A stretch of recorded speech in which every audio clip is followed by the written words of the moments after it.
Status Quo started with myself and Alan Lancaster in school in Sedgehill Comprehensive, I think it was, or secondary modern. I met Alan Lancaster when I was 11, and another guy called Alan Key, who we were both kind of friendly with, and I began to play trumpet, Alan Lancaster played trombone, and we were in the school orchestra and stuff. And I'd already broached the subject of being a guitarist, if you wish. I saw the Everly Brothers when I was 7 or 8 with my brother, and that's what I kind of wanted to do, strum and sing, which would be great. As I couldn't sing, I had to learn to strum and then eventually play lead guitar. Alan Lancaster and I got together and he said, I forget what we called them at the time, probably just a group, was it a beat group or something at the time? And we started to play a few tunes, recruited another guy from school called Antonio Jaworski. Jess was our organist, he was an accordionist, and we went and bought a Vox Continental at the time, which was quite, of the time, it was quite a hip little organ thing. It made twee little noises and we liked it, and they were easily portable. And then we were rehearsing in Lordship Lane in South London, these kind of garages that belong to the ATC, the Air Training Corps. And there was this other band there, I forget what they were called, but they're all in they'd been in their military uniforms, and John Coglan we saw playing, beating hell out of a snare drum, and then kind of offered the job, which is kind of funny, 11 and 12-year-olds offering a guy a job. But he came in, and that became myself, Alan Lancaster, John Coglan, and Jess Jaworski. There was another guy just before it called Barry, but Barry's never been mentioned till now, poor sod.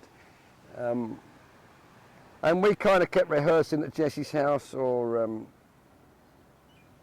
Alan's house, and eventually by October 63, I believe it was, his dad found us. His dad worked for a company called Samuel Jones.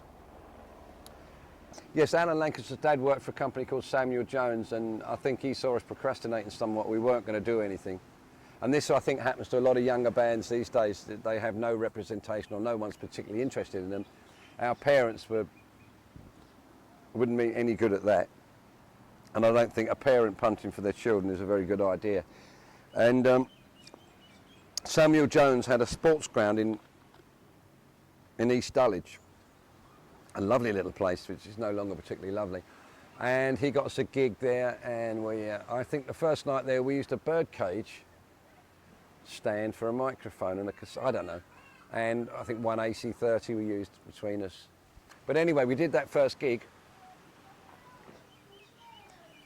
I'm not sure how long we played, probably about 40 minutes if that.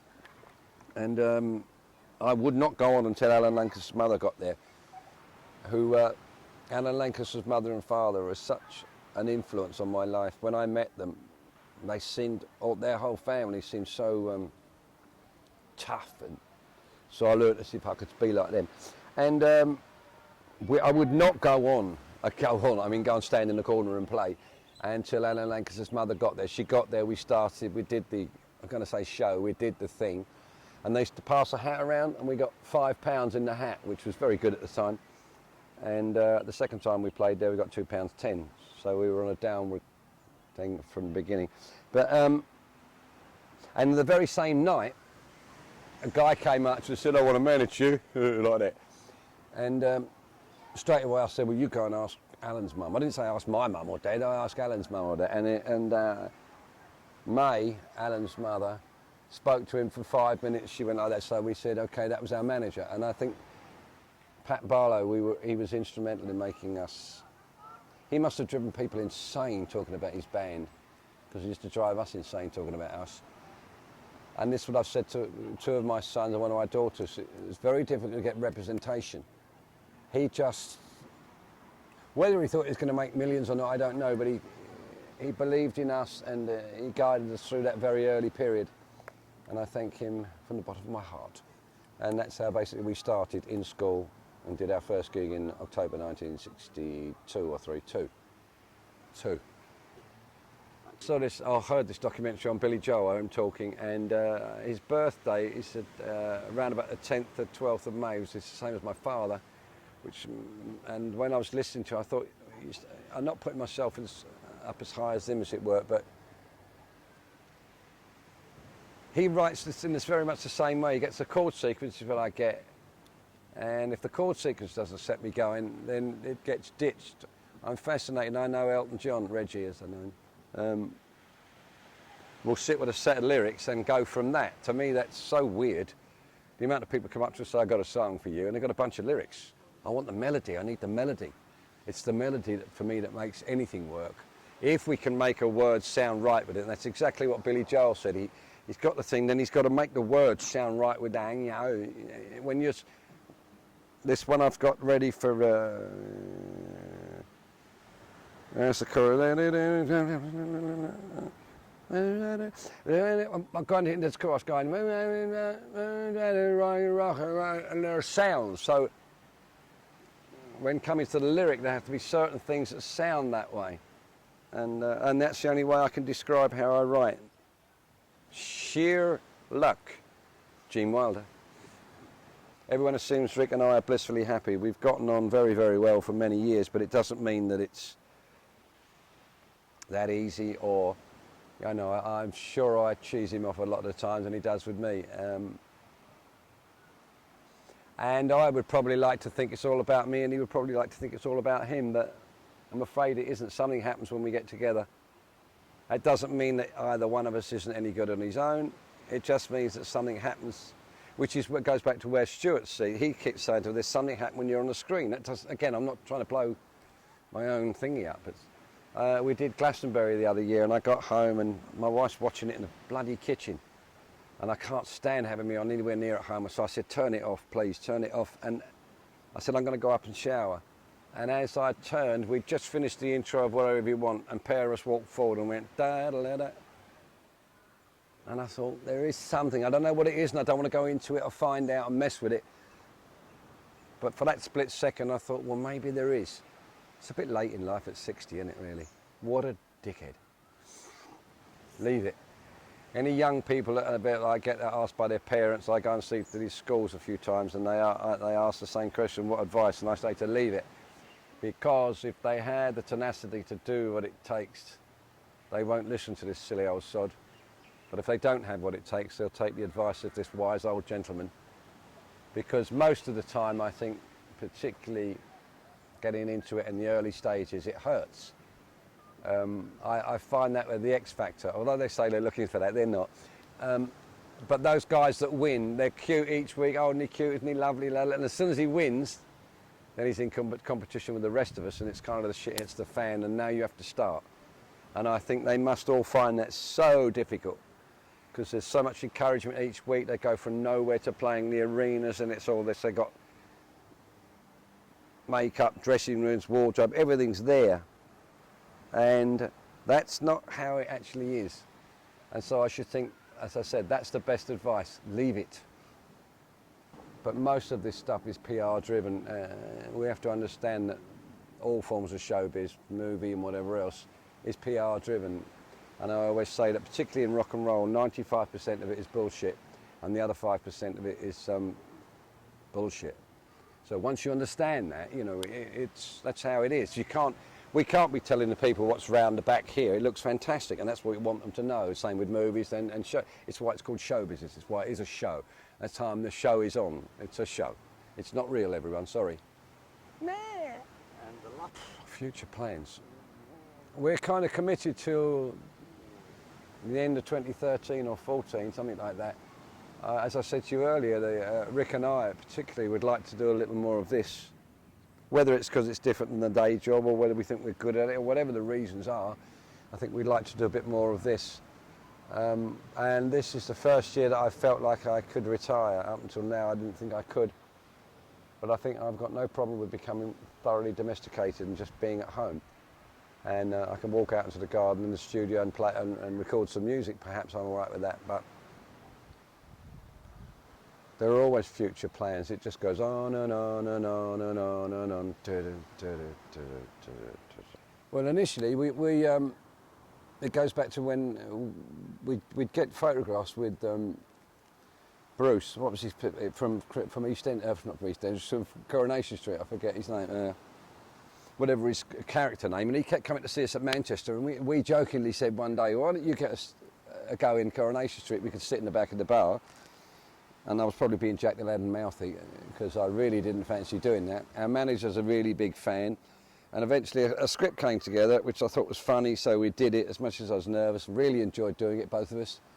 And then Stuart at that point was the stunt coordinator. I think he taught us to fight on screen, and it's kind of silly because if you're fighting on screen, you can't. It has to go in the camera and come out the other side, which I thought was really silly. But it taught me something that someone, if he guides you through, then I could possibly do it. But he said, "I'd like to make a movie with you guys." I thought, okay, that's stupid.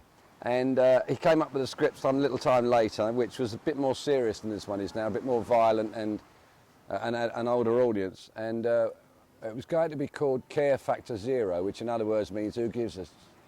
And I'd actually showed the man behind the camera at the moment, on the Quid Pro Quo album, there's a song, Frozen Hero, which was going to be Care Factor Zero.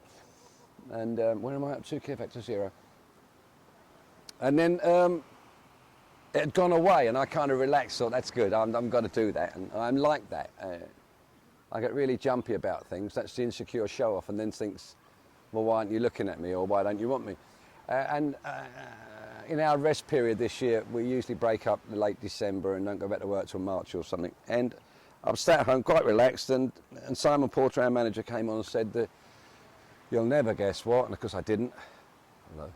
And he said the things come back to film, and I was kind of, this is the same thing with me each time. I was elated but cacking at the same time, and thought, no, well, I don't want to do that. And I put all sorts of things in the way why we couldn't do it. And like we've got a show to go back to in St. Petersburg in Russia, and I thought hopefully that'll overlap and that we wouldn't be able to do it. And lo and behold, we did do it, and I said, how long we got? He said, a month. And so from that point, although I'd read the script before, I asked him to tell Stuart I couldn't look at the script because I couldn't sleep at night thinking about what a dickhead one would be doing it. And that's that. But I find that problem with myself, that I have to discipline myself somewhat in that I can talk myself out of things. It's like the easy option when I know that, and everybody said to me, even my wife at home, I just got to bit her head off a couple of times, and saying, she said, you'll be fine when you get there, you'll enjoy it. And I sort of said, oh no, but I still don't want to go and do it. It's like, man, don't make me do it, and then why didn't you make me do it? Anyway, we got here. I knew that in the back of my mind that working with Stuart would kind of be okay, and he knew that we were nervous, or I was nervous mainly about dialogue. I can't, and playing oneself, I suppose, is fairly easy. I mean, it fascinates me how people become a character and learn the character or learn the entire script.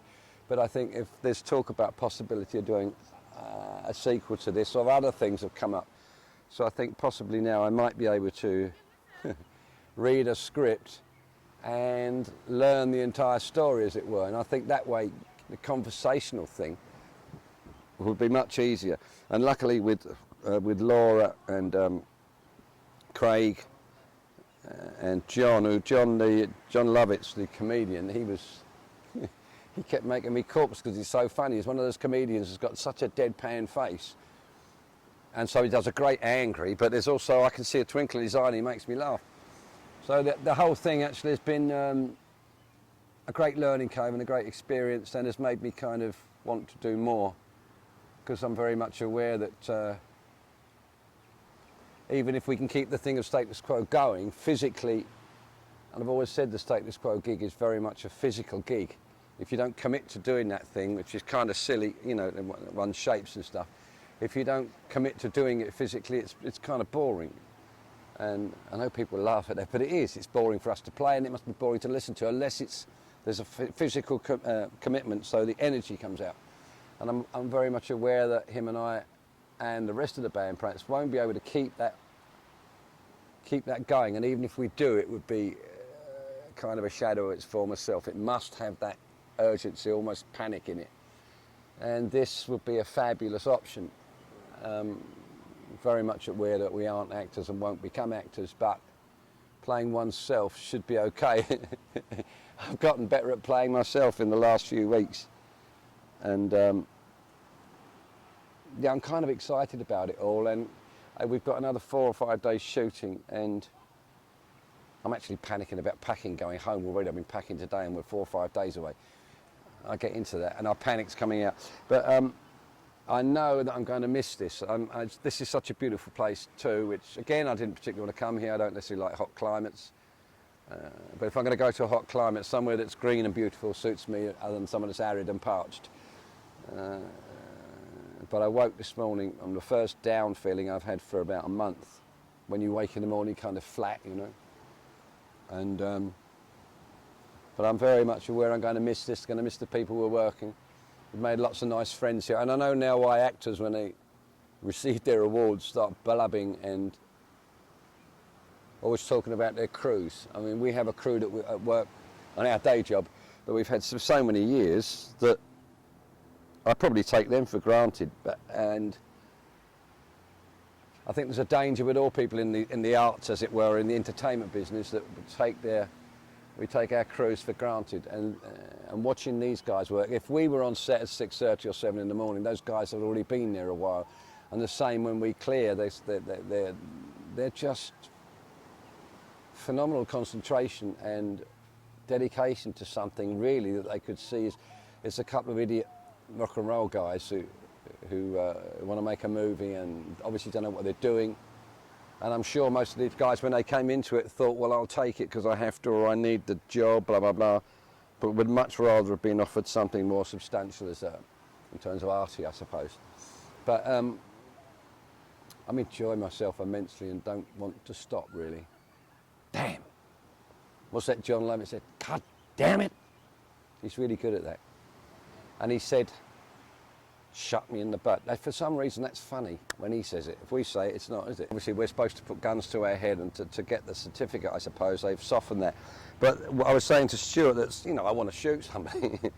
And he said, well, if we shoot him, we discussed how funny it is. If we shoot someone in the shoulder, it's violence. If we get shot in the bum, it's funny. And particularly the way John acts the part through it is, to me, it's very funny. I think that's all I know about the film. It's about harvesting organs from people and selling them on. We make a joke about a serious issue, but then again we kind of make a joke about everything in life, and I think I'm like that. Even though I realise there are some serious subjects, I still see the funny angle in them. I think it's because I'm a Gemini, and one half of me is very serious and straight and dead, and the other half's kind of ridiculous, which is how I get away with it, I suppose. I hate that expression rock star. I know people refer to us like that, but Rick and I are both, I think, both like that. We don't really see ourselves as stars. We're just those blokes in Status Quo that seem to have gotten away with murder, and I could never see myself as a movie star. As I said, because Stuart's guiding us through and being spoon-fed, and you can't fault us actors when we're playing ourselves, and even then we have to be tutored to play ourselves. All I know is that I'm extremely lucky if this works out for us, and if it doesn't work out for us, as I think I said to you off camera the other week, that over our years there have been so many things that people may have said were fantastic, particularly during the Rockin' All Over the World project. When the album eventually came out, there was this whole buzz in the business, and various people came up to us and said what fantastic timing that was. How did you get the timing so right? Well, we didn't, because we would have had that out at least 6 months beforehand. We went to record it, and the drummer at the time broke his foot or cracked his ankle or something, so we couldn't record for so many months, and so it put the whole project behind. And the same with this. This could be one of the best moves we've ever made, or one of the worst moves, and can reach career killer. And I assume that's pretty much the same in both rock and roll and movies, that people are not necessarily sure. It may seem like a good idea at the time, budget-wise and whatever else, and then goes pear-shaped. Or that we're all pretty much the same in the end, trying to hang on for our pensions and to keep the wolf from the door, so to speak. So I think that answers your question in a very roundabout way.